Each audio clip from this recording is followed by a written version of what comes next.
बच्चों, आज मैं आप लोगों को बेसिक जानकारी देने जाऊंगी सैलरी का।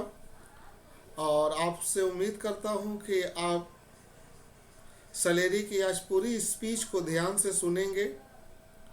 तब मैं नेक्स्ट क्लास से आपकी सैलरी चैप्टर शुरू कर दूंगा। आज जो मैं आपको बताने जा रहा हूं सैलरी के फॉर्मेट के साथ कि आप सवाल किस तरीके से आप बनाएंगे। सबसे पहले जब आप सैलरी की सवाल को सॉल्व करने जाएंगे तो आपके सामने मिलेगा बेसिक सैलरी। ये जो बेसिक सैलरी है ये सवाल में हमेशा दिया रहेगा, तो इसे आप ले लोगे। लेकिन अगर नेट सैलरी दिया रहे तब उस केस में आपको उसको बेसिक सैलरी में लाने के लिए उसमें आपको 4 चीज ऐड करना पड़ेगा। एक टीडीएस, दूसरा ऑन कंट्रीब्यूशन टू आरपीएफ, तीसरा रिपेमेंट ऑफ लोन, चौथा इनकम टैक्स या प्रोफेशनल टैक्स। ये आपको ऐड करना पड़ेगा। यानी कि मैं आपको ये कहना चाहता हूं कि सवाल में अगर बेसिक सैलरी दिया हुआ है, तो ठीक है। लेकिन अगर नेट सैलरी दे दे तो ऐसे केस में नेट सैलरी का मीनिंग क्या है? नेट सैलरी का मीनिंग है कि जो नेट सैलरी है वो बेसिक सैलरी में से कंपनी ने सैलरी में से कुछ काट लिया है। तो कंपनी बेसिकली काटती क्या है? कंपनी काटती है पीएफ का पैसा, कंपनी काटती है टीडीएस का पैसा, कंपनी काटती है आपका जाकर लोन का पैसा, कंपनी काटती है आपका इनकम टैक्स, प्रोफेशनल टैक्स का पैसा। तो अगर एग्जाम में नेट सैलरी दिया रहे तो इन चारों को आप ऐड कर दोगे। टीडीएस ऐड करोगे, on contribution to RPF add करोगे, रिपेमेंट ऑफ लोन ऐड करोगे, प्रोफेशनल टैक्स या इनकम टैक्स ये भी ऐड करोगे। लेकिन ये कब ऐड करोगे? जब सैलरी से कटा रहेगा तब। अगर सैलरी से डिडक्ट नहीं किया गया है तो आप उसमें ऐड नहीं करोगे।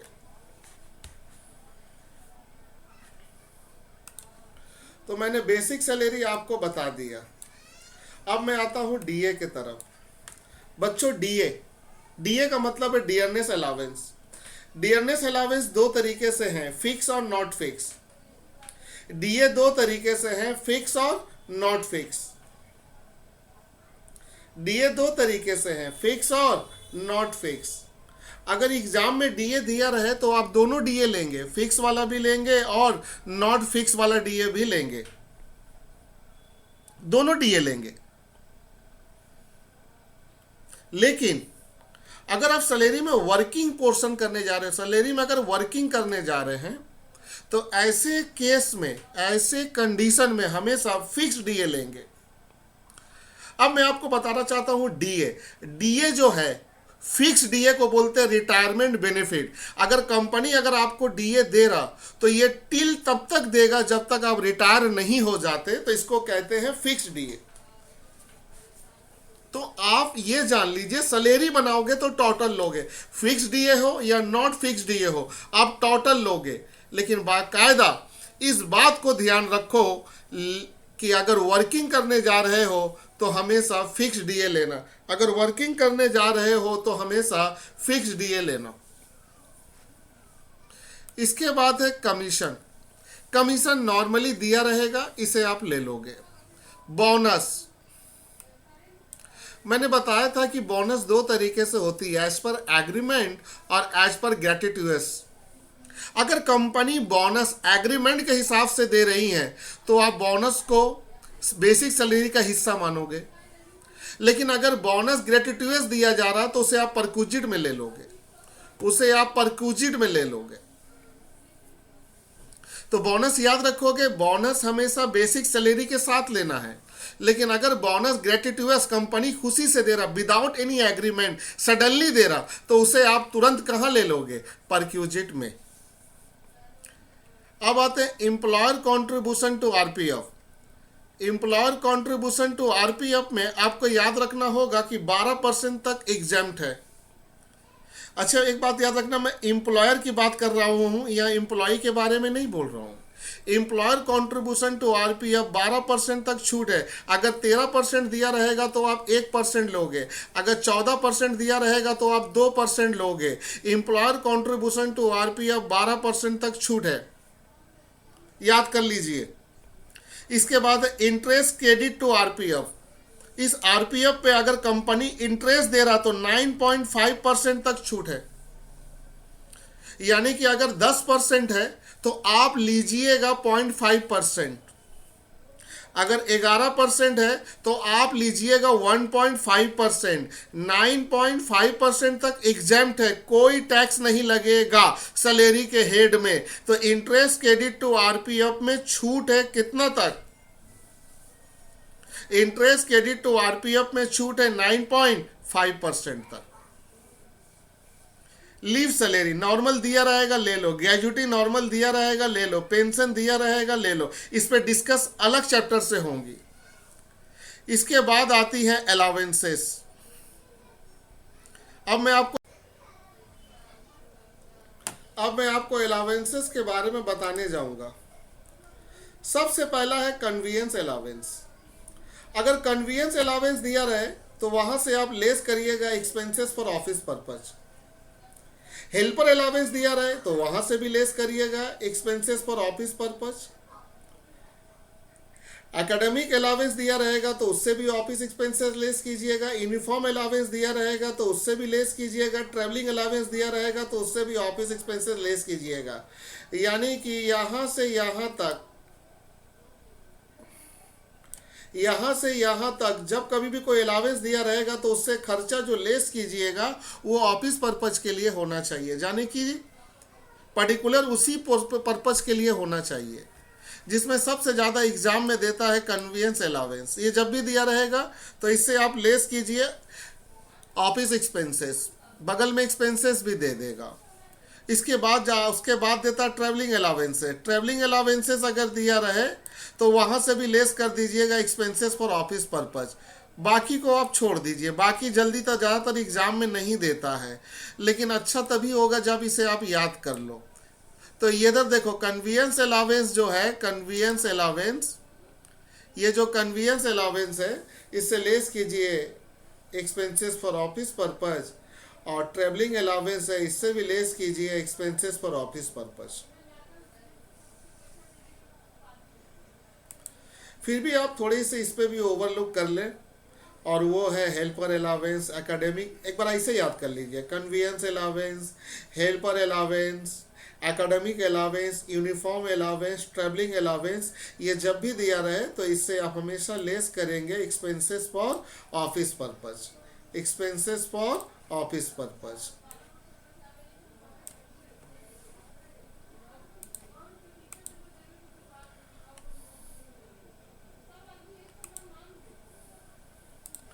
अब आते हैं थोड़ी इंपॉर्टेंस पहलू पे, चाइल्ड एजुकेशन अलावेंस। आपको याद होगा चिल्ड्रन एजुकेशन अलावेंस के बारे में मैंने बताया था कि 100 रुपये करके 2 बच्चे तक का छूट है। मैक्सिमम 2 बच्चे तक का छूट है, 2 से ज़्यादा बच्चे का छूट नहीं मिलेगा। लेकिन मैंने यहाँ कुछ कंडीशन लगाया था। मैंने बताया था कि जो बच्चे होंगी वो एम्प्लॉय की अपनी बच्चे होंगी। पॉइंट नंबर 2, अडॉप्टेड बच्चे नहीं होनी चाहिए। अगर बच्चे एक है तो छूट एक ही बच्चे की मिलेंगी। अगर एम्प्लॉय के पास कोई बच्चा नहीं है, उनका अपना कोई बच्चा नहीं है, तो उनको 100 रुपया का जो एग्जम्पशन है वो नहीं मिलेगा। तो चाइल्ड एजुकेशन अलावेंस एग्जाम में हमेशा देता है बेटे। तो चाइल्ड एजुकेशन अलावेंस जब दे तो उस पर आप नोटिस करो कि जो बच्चा है वो ओन होना चाहिए, और मैक्सिमम 100 रुपया करके 2 ही बच्चे तक का छूट दे सकते हो, 2 बच्चे से ज़्यादा छूट नहीं दे सकते हो। पॉइंट नंबर 3, बच्चा एडॉप्टेड होगा तो छूट नहीं मिलेंगी, बच्चे रिलेटिव की होंगी तो छूट नहीं मिलेंगी, अगर बच्चा नहीं है तो छूट नहीं मिलेगी।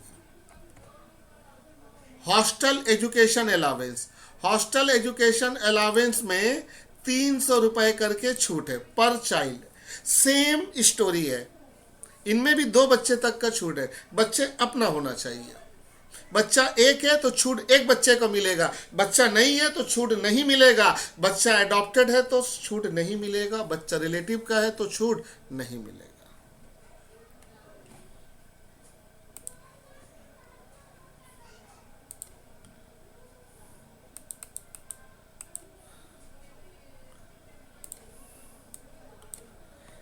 सिटी कंपनसेंट्री अलावेंस, इसको भी थोड़ा सा याद रखिए। सिटी कंपनसेंट्री अलावेंस में आपका जाके एग्जाम्प्ट होगा 200 रुपया पर मंथ। ट्रांसपोर्ट अलावेंस में 1600 रुपया पर मंथ छूट होगा। ट्रांसपोर्ट अलावेंस में 1600 रुपया पर मंथ छूट होगा, लेकिन अगर एम्प्लॉय हैंडीकैप है तब वो 3200 हो जाएगा। एम्प्लॉय अगर हैंडीकैप है तो वो 3200 हो जाएगा। बच्चों, ये वाली अलावेंस एग्जाम में बहुत देती है, ट्रांसपोर्ट अलावेंस। ट्रांसपोर्ट अलावेंस बहुत ज़्यादा देती है बच्चों। ट्रांसपोर्ट अलावेंस याद रखना 1600 रुपया पर मंथ छूट है जनरल एम्प्लॉय के लिए। अगर हैंडीकैप रहेगा तो बच्चों 3200 की बात करोगे। अंडरग्राउंड अलावेंस बच्चों जल्दी देता नहीं है, अगर दे दे तो इसमें एग्जाम्प्ट रहेगा 800 रुपया per month. City compensatory allowance, medical allowance सब फुली टैक्सेबल अलावेंस है। Lunch allowance, tiffin allowance, overtime allowance, इसमें किसी भी तरह की कोई छूट नहीं है बच्चों।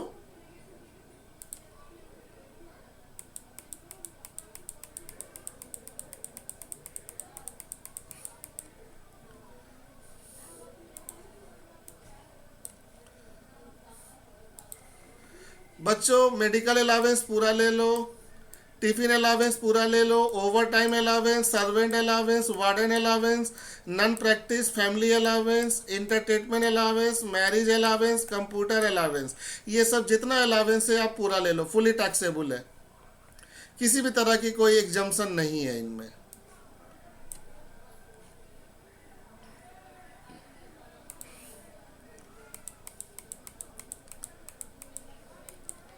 लेकिन मेरे बच्चों सबसे इंपॉर्टेंस है हाउस रेंट अलावेंस।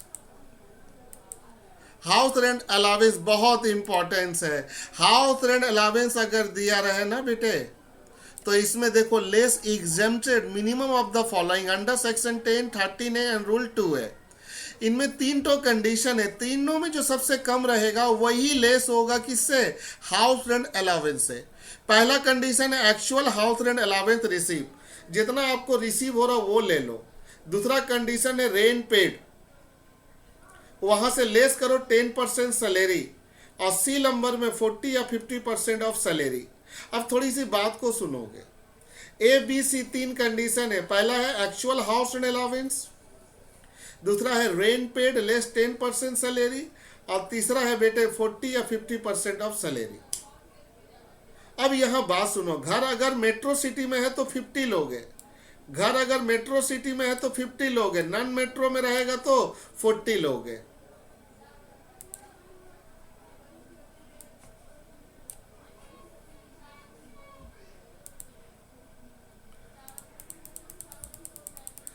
यहां सैलरी में basic plus DA plus commission 3 चीज जोड़ोगे। Basic plus DA plus commission 3 चीज इसमें आप जोड़ोगे। बेसिक, डीए और कमीशन 3 चीज को आप इसमें जरूर जोड़ोगे।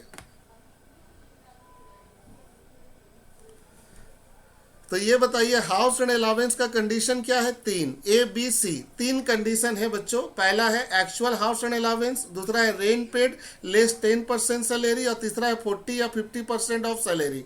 40% तब लोगे जब नॉन मेट्रो होगा, और 50 तब लोगे जब मेट्रो होगा। सैलरी में यहाँ 3 चीज जोड़ोगे, बेसिक, डीए और कमीशन। अब एक बात को थोड़ा तो ध्यान से फोकस दो कि ये जो एग्जम्पशन है ये तभी मिलेगा जब एम्प्लॉय टेनेंट होगा, यानी कि वो घर का भाड़ा पे करेगा। अगर एम्प्लॉय अपना घर में रहता है तब एग्जम्पशन नहीं मिलेगा।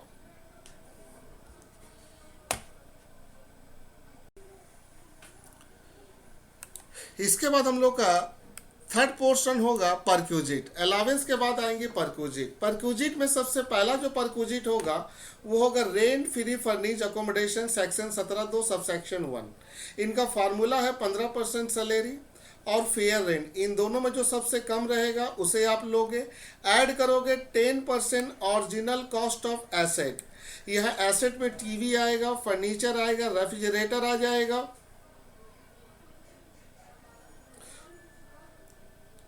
एसी आ जाएंगी, कूलर आ जाएंगी, सोफा सेट आ जाएगा, बेड आ जाएगा। इसका 10% आप निकालोगे, ओरिजिनल कॉस्ट का इसमें ऐड करोगे। अगर कंपनी हायर चार्ज दे रहा है उस एसेट के ऊपर तो उसको भी ऐड करोगे। तो फार्मूला याद रखोगे, 15% सैलरी और फेयर रेंट, इन दोनों में जो सबसे कम रहेगा उसे आप लोगे, ऐड करोगे 10% ओरिजिनल कॉस्ट ऑफ एसेट, फिर इसमें ऐड करोगे हायर चार्जेस। सेकेंड में है rent free unfurnished accommodation, section 17(2) Roman 1, ये भी रोमन 1, ये भी रोमन 1। इसमें कंपनी घर सजा कर दे रहा, इसमें कंपनी घर सजा कर नहीं दे रहा, तो फार्मूला वही है, खाली ये दो तो काम नहीं होगा। 15% सैलरी लो, फेयर रेंट लो, विच एवर इज लोअर। इसके बाद है furnished accommodation at concessional rate. ये कंसेशनल रेट का मतलब है कि कंपनी आपके सैलरी में से रेंट काट ले रहा। तो जब कंपनी सैलरी में से रेंट काटेगा तो क्लाउज हो जाएगा रोमन 2, 17(2) रोमन 2, और नाम हो जाएगा rent free furnished accommodation at concessional rate. Formula same रहेगा, 15% salary, fair rent, at 10% original cost of asset, add hire charges, और वहां से आप लेस कर दोगे rent paid by employ.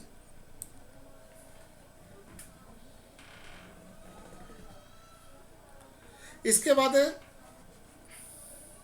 17(2)(3,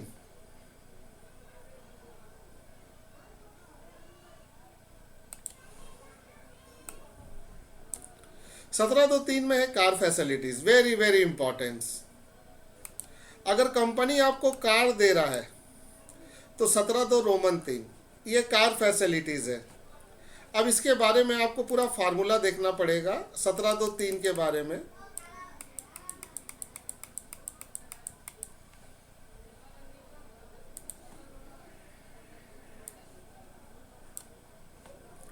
if motor car is owned और लीज बाय द एम्प्लॉयर, ध्यान दीजिए इस कंडीशन में, मोटर कार इज ओन्ड और लीज बाय द एम्प्लॉयर, यानी कि अगर मोटर कार कंपनी का अपना है, यानी कि मोटर कार का मालिक कंपनी खुद है,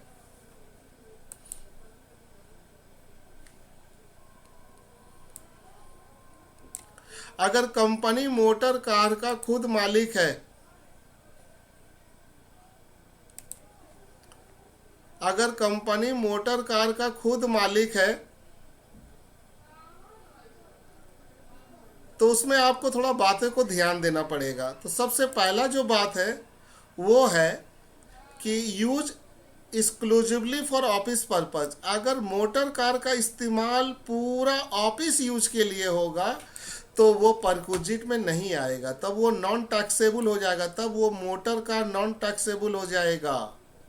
पहला कंडीशन याद रखो, मोटर कार कंपनी का अपना है और उस कार का इस्तेमाल पूरा ऑफिस यूज के लिए हो रहा है तो नॉन टैक्सेबल, तब वो परक्विजिट में नहीं आएगा, टैक्स फ्री हो जाएगा। नंबर 2, अगर use for both office and personal purpose, very importance, अगर वो उस गाड़ी का इस्तेमाल ऑफिस और पर्सनल पर्पस दोनों के लिए हो रहा है तब वहाँ कंडीशन बच्चों 2 है, 1 और 2। बच्चों ये दोनों आपके लिए इंपॉर्टेंस है।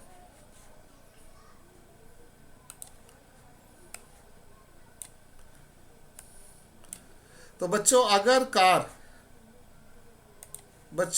कार ऑफिस और पर्सनल यूज के लिए चलता है तो उसमें आपको पहला कंडीशन देखना है कि running and maintenance expenses is reimburse by the employer. एक पूरा खर्चा कंपनी उठाता है। कार का ऊपर पूरा खर्चा कौन उठा रहा?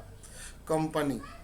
जब कंपनी कार के ऊपर पूरा खर्चा उठा रहा है, यानी कि रिपेयर मेंटेनेंस की पूरी जिम्मेदारी कंपनी अपने ऊपर ले रहा है, तब हमें कार का इंजन कैपेसिटी देखना है 1.6 लीटर। 1.6 लीटर 1.6 लीटर तक अगर है तो 1800 रुपया पर मंथ ये रिपेयर मेंटेनेंस के लिए लोगे जो फिक्स है, और 900 रुपया लोगे ड्राइवर सैलरी, यानी कि 1800 और 900 ये दोनों आपको लेना पड़ेगा। 1800 रिपेयर मेंटेनेंस के लिए लोगे और 900 लोगे driver salary. If the driver is provided, ध्यान से बात को समझिए, ये 900 फिक्स नहीं है। ड्राइवर अगर दिया है कंपनी तभी आप लोगे 900। मान लो एम्प्लॉय गाड़ी खुद चलाता है, वो सेल्फ ड्राइवन कर रहा, गाड़ी वो खुद चला रहा, तब आप 900 नहीं लोगे, तब 1800 लोगे। 1800 फिक्स है, 900 फिक्स नहीं है। तो सवाल अगर साइलेंट रहे तो 900 ले लो, लेकिन अगर सवाल में लिख दे कि कंपनी ड्राइवर प्रोवाइड नहीं कर रहा, तब 900 मत लो। यह सवाल में लिख दे कि एम्प्लॉय खुद गाड़ी चलाता है, तब 1800 लोगे। तो इंजन कैपेसिटी 1.6 लीटर अगर रहेगा तो आप 1800 रुपया पर मंथ लोगे रिपेयर मेंटेनेंस। लेकिन इंजन कैपेसिटी जैसे बढ़ जाएंगी, 1800 के ऊपर जाएंगी, तब तो आप रिपेयर मेंटेनेंस 2400 लोगे और ड्राइवर का जो सैलरी लोगे वो 900 ही लोगे। लेकिन वही बात है, ड्राइवर कंपनी देगा तब, अगर ड्राइवर नहीं है तो आप 900 नहीं लोगे। एग्जाम में बेटा ये वाला बहुत ज़्यादा देता है। तो बेटा कंडीशन 1 में आपने देखा बेटा कंडीशन 1 में देखा कि रिपेयर रनिंग मेंटेनेंस खर्चा कंपनी कर रहा। इंजन कैपेसिटी अगर 1.6 लीटर है, 1800 रुपया रिपेयर मेंटेनेंस का लीजिए, 900 ड्राइवर का सैलरी लीजिए। अगर इंजन कैपेसिटी 1.6 लीटर से अगर इंक्रीज हो जाए, ज़्यादा हो जाए, तो 2400 रुपया पर मंथ लीजिए रिपेयर मेंटेनेंस और 900 रुपया लीजिए ड्राइवर सैलरी। लेकिन इतना क्लियर कर लिए, ड्राइवर सैलरी फिक्स नहीं है। ड्राइवर सैलरी आप तभी लोगे जब ड्राइवर प्रोवाइड होगा। अगर ड्राइवर नहीं है तो आप मत लो। अगर एम्प्लॉय सेल्फ ड्राइवन कर रहा, मतलब खुद गाड़ी चला रहा, तब तो आप नहीं लोगे। अब आते हैं कंडीशन 2 में।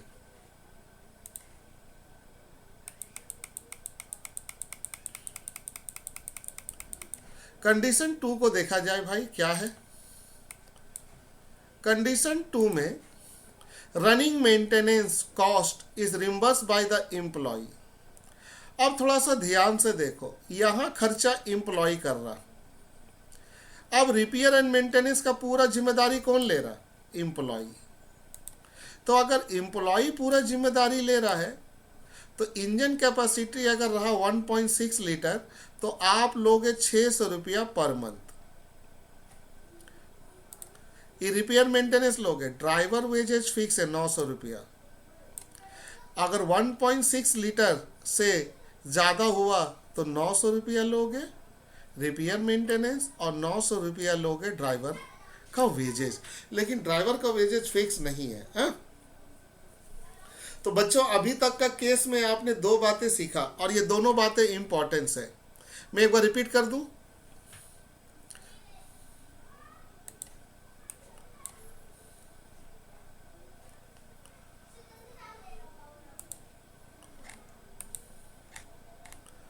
सबसे पहले बच्चों ये बताना पड़ेगा आपको कि अगर कंपनी मोटर कार का मालिक है, ठीक है, कंपनी अगर मोटर कार का मालिक है तो सबसे पहला केस 1 में क्या है बच्चों? केस 1 में हम लोग के सामने है कि अगर कार पूरा ऑफिस यूज के लिए अगर चल रहा तो टैक्स फ्री नहीं लोगे आप।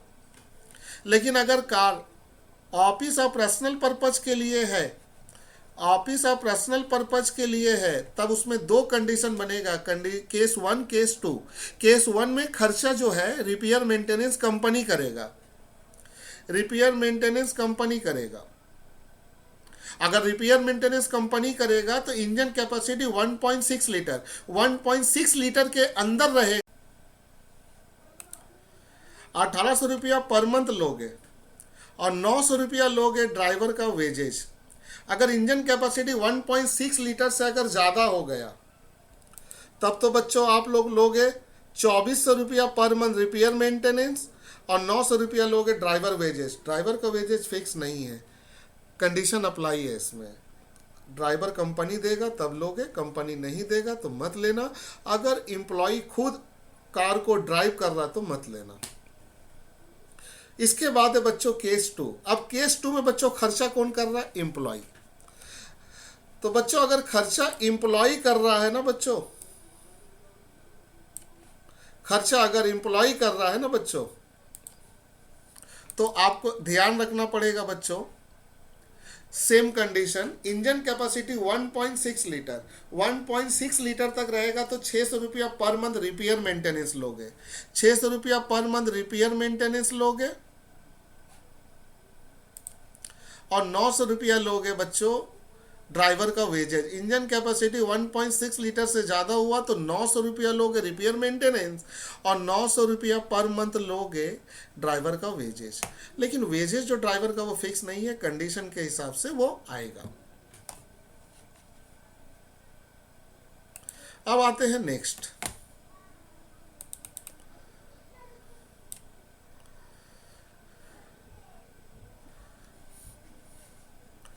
अब आते हैं नेक्स्ट बच्चों, यूज फॉर ऑफिस पर्पस।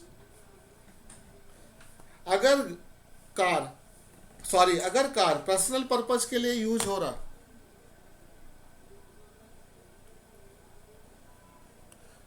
तब देखिए वहां टैक्सेबल होगा। कंडीशन क्या है? Actual running and maintenance of motor car. Motor car के ऊपर जितना खर्चा होगा वो आप लीजिए, उसमें प्लस कीजिए ड्राइवर का सैलरी। यहाँ ड्राइवर का सैलरी फिक्स नहीं है, जो दिया रहेगा वो ऐड करिए, और 10% उसमें डिप्रिसिएशन ऐड करिए, 10% डिप्रिसिएशन ऐड करिए, मोटर कार के कॉस्ट के ऊपर निकालिएगा। याद रखिएगा कॉस्ट के ऊपर, यानी कि WDB के ऊपर नहीं, कॉस्ट प्राइस के ऊपर मोटर कार का 10% निकालिएगा, उसमें ऐड करिएगा, और यहाँ से लेस जो करिएगा, वो लेस कीजिएगा any charge recover from the employ. अगर कंपनी एम्प्लॉय से कोई भी रिपेयर मेंटेनेंस का पैसा अगर रिसीव करेगा, मतलब एम्प्लॉय अगर पे कर रहा रिपेयर मेंटेनेंस, तो वो लेस कर दीजिएगा। तो ABC 3 ठो केस है बेटा। सबसे पहला, अगर पर्सनल पर्पज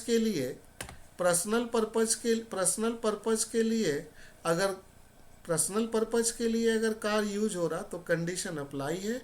रिपेयर मेंटेनेंस लीजिए मोटर कार का जो कंपनी पे करेगा, ऐड कीजिए ड्राइवर सैलरी, उसमें ऐड कीजिए नॉर्मल वेयर एंड टीयर, यानी कि 10% डिप्रिसिएशन ऐड करिए, और लेस कीजिए any charge recover from employ. अब इसको याद करिए हमारे साथ एक बार अच्छे से।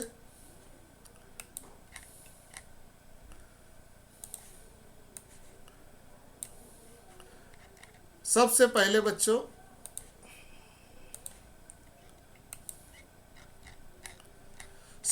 बच्चों मोटर कार फैसिलिटी इंपॉर्टेंस है। मोटर कार फैसिलिटी में सबसे पहला कार का मालिक कंपनी है,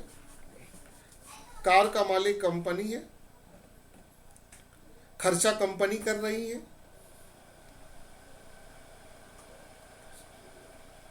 कार का मालिक कंपनी है, तो उसमें 3 तरह का यूज है, office purpose, office and personal purpose, और एक है पर्सनल पर्पस। अगर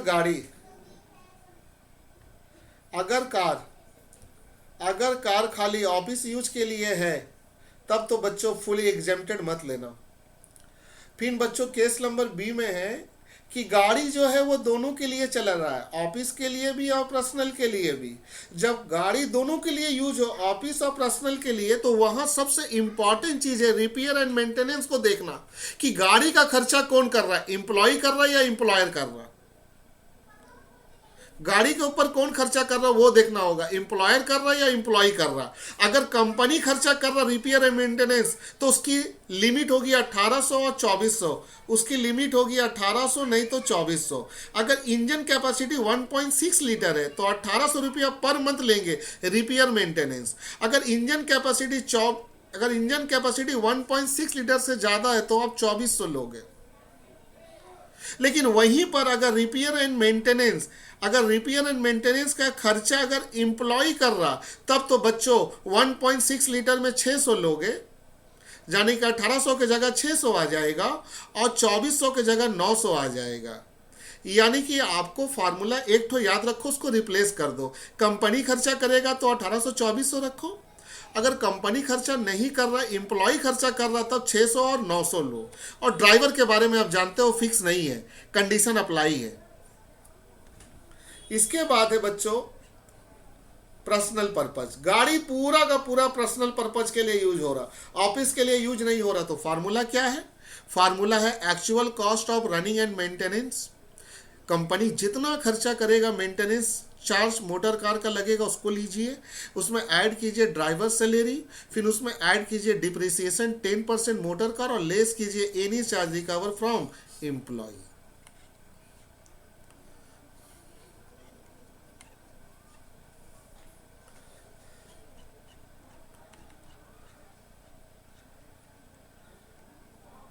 इसके बाद domestic facility under section 17 sub section 2 सब क्लास 3 17(2)(3) में सेकेंड राउंड में हम लोग का डोमेस्टिक फैसिलिटीज है। यानी कि 17(2)(3) में दो बातें हुई। 17(2)(3) में आया आपका जाकर मोटर कार फैसिलिटी, और 17(2)(3) में आया आपका domestic facilities, wages of cook, wages of sweeper, wages of gardener, gas electric bill provided by the company. याद रखना ये जो 17(2)(3 है, इस 17(2)(3 और 17(2)(4) देखने में एक लगेगा, यहाँ थोड़ा अलर्ट रहो।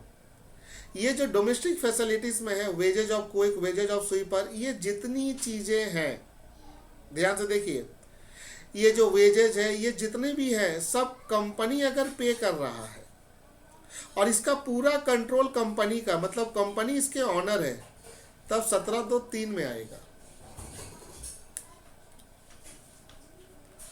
17(2)(3) में आएंगी। जैसे मान लो कुक है, उसका कंट्रोल कंपनी के हाथ में, स्वीपर उसका कंट्रोल कंपनी के हाथ में, गार्डनर उसका कंट्रोल कंपनी के हाथ में, गैस इलेक्ट्रिक बिल कंपनी के नाम पे, तब वो 17(2)(3) में आएगा।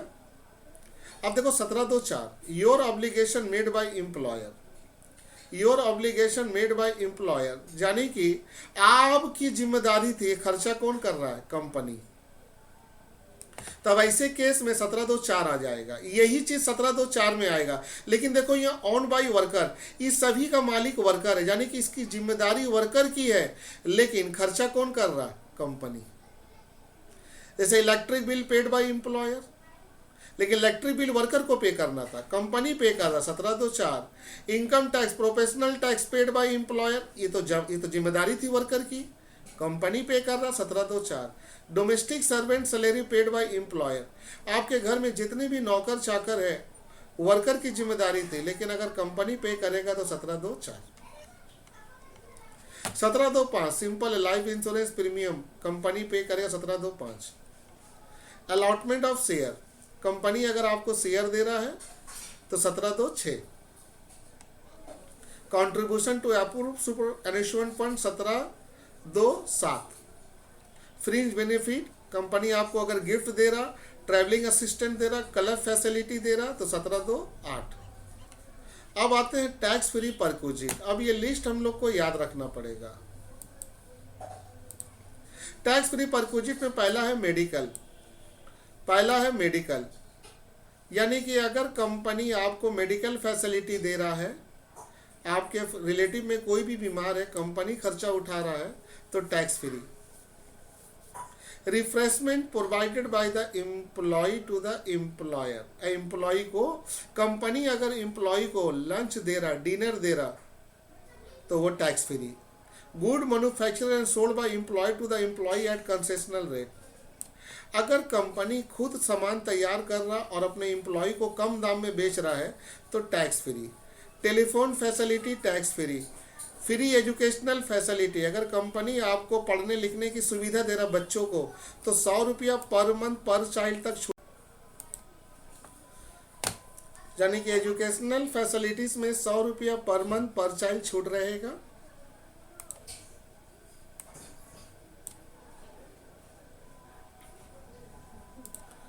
और बच्चों इंटरेस्ट फ्री लोन, अगर कंपनी से अगर आप लोन लिए हैं तो लोन की अमाउंट अगर 20,000 के अंदर है तो टैक्स फ्री है।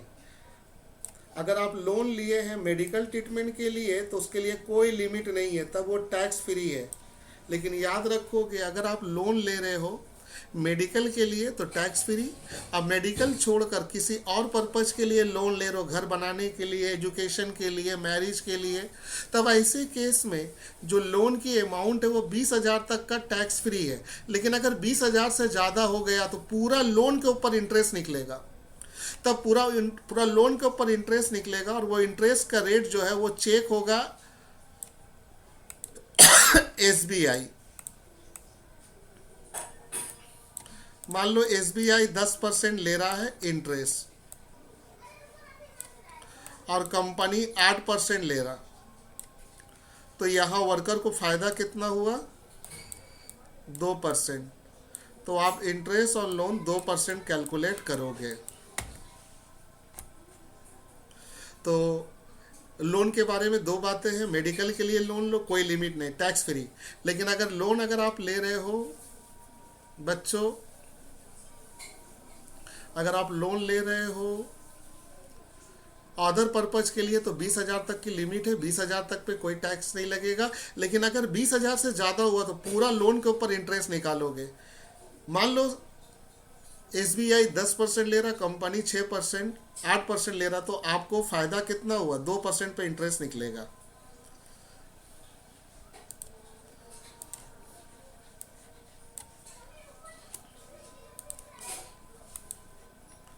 अब आते हैं गिफ्ट। गिफ्ट इन काइंड, अगर सामान के तौर पे अगर आपको गिफ्ट मिला, गिफ्ट अगर आपको सामान के तौर पे मिल रहा है ना, तब तो 5,000 तक छूट है।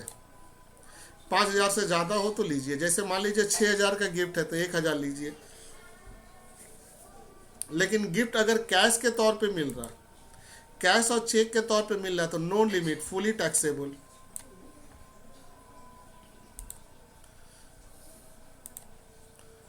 तब फुली टैक्सेबल।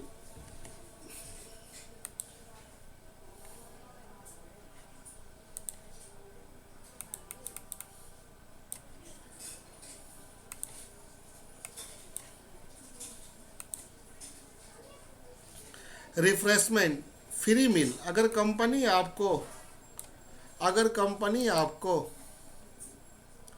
मील दे रहा, खाना दे रहा अगर आपको, और वो खाना ऑफिस आवर के टाइम पे दे रहा, तो 50 रुपया पर मील तक छूट है। यानी कि जो टिफिन का जो कॉस्ट है मील का, अगर वो 50 रुपये के अंदर है तो टैक्स फ्री है, 50 के ऊपर जाएगा तो अब वो आएगा। जैसे मान लो 60 रुपये है तो 10 रुपये पर क्विजिट में आ जाएगा पर मील। अगर 80 रुपये है तो 30 रुपये आ जाएंगे पर मील। तो 50 रुपये तक पर मील छूट है।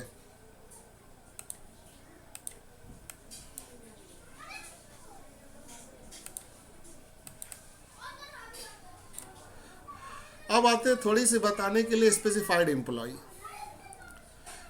स्पेसिफाइड एम्प्लॉय कौन है, थोड़ा सा हम लोग को जानना पड़ेगा।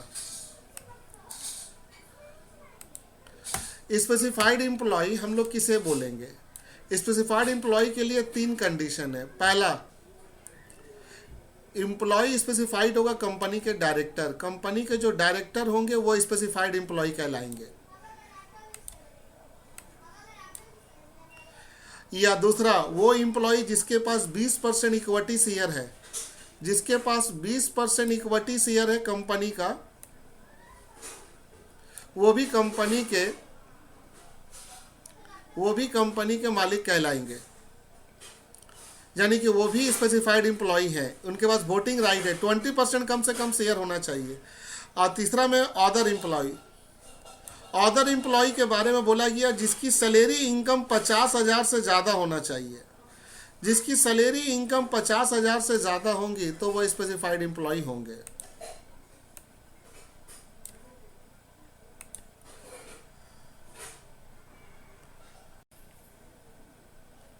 स्पेसिफाइड एम्प्लॉय के लिए 3 कंडीशन है। पहला, वो कंपनी का डायरेक्टर होना चाहिए, वो कंपनी का डायरेक्टर होना चाहिए। दूसरा उसके पास 20% शेयर हो, कंपनी का वोटिंग राइट 20% हो। अगर अदर एम्प्लॉय है तो उनकी मॉनेटरी इनकम यानी कि सैलरी इनकम जो है वो हमेशा 20,000 से ज़्यादा होना चाहिए।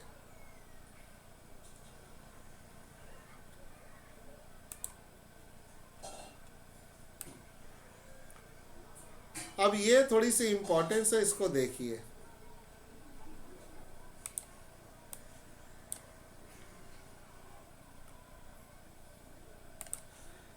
स्पेसिफाइड एम्प्लॉय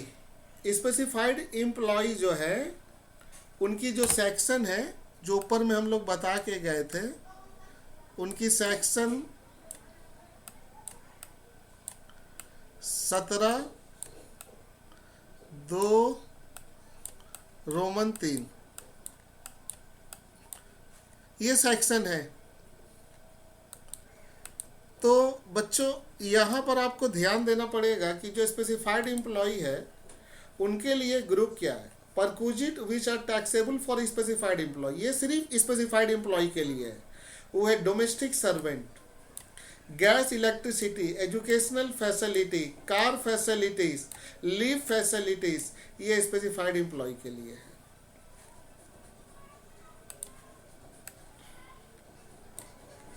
यानी कि कुक, गार्डनर, स्वीपर कंपनी अगर दे रहा, specified employee. Gas, water, electricity का facility, specified employee. Child educational facility, child allowance नहीं, चाइल्ड एजुकेशनल फैसिलिटीज, ये भी स्पेसिफाइड एम्प्लॉय। कार फैसिलिटीज जो ऊपर में बता के गए, ये भी स्पेसिफाइड एम्प्लॉय।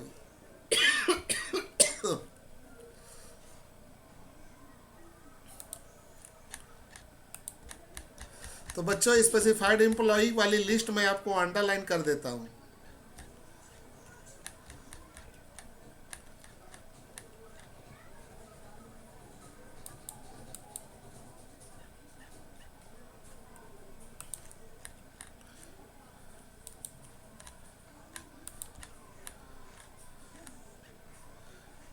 ये जो हम लोग देख रहे हैं कार फैसिलिटीज, ये कार फैसिलिटी स्पेसिफाइड एम्प्लॉय, इसके बारे में कहानी मैंने बताया है, देखिएगा जरूर आप। इसके बाद है आपका जाके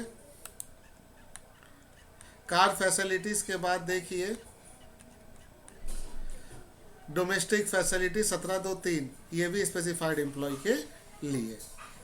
तो आप पूरी स्ट्रक्चर समझ गए कि सैलरी बनाते वक्त 3 ग्रुप लेना, एक बेसिक सैलरी का ग्रुप, एक अलावेंस और एक परक्विजिट। अब ये तीनों को हम जोड़ेंगे तो हमको मिलेगी सैलरी। तो मेरे बच्चों आज मैंने जो सैलरी का तीनों पार्ट क्लियर किया, इससे आप जरूर नोट तैयार करोगे और कल मैं 1-2 सवाल सॉल्व करके भेजूंगा, तब आप लोग इसको उसी बेस पे सवाल बनाओगे। बाय बच्चों।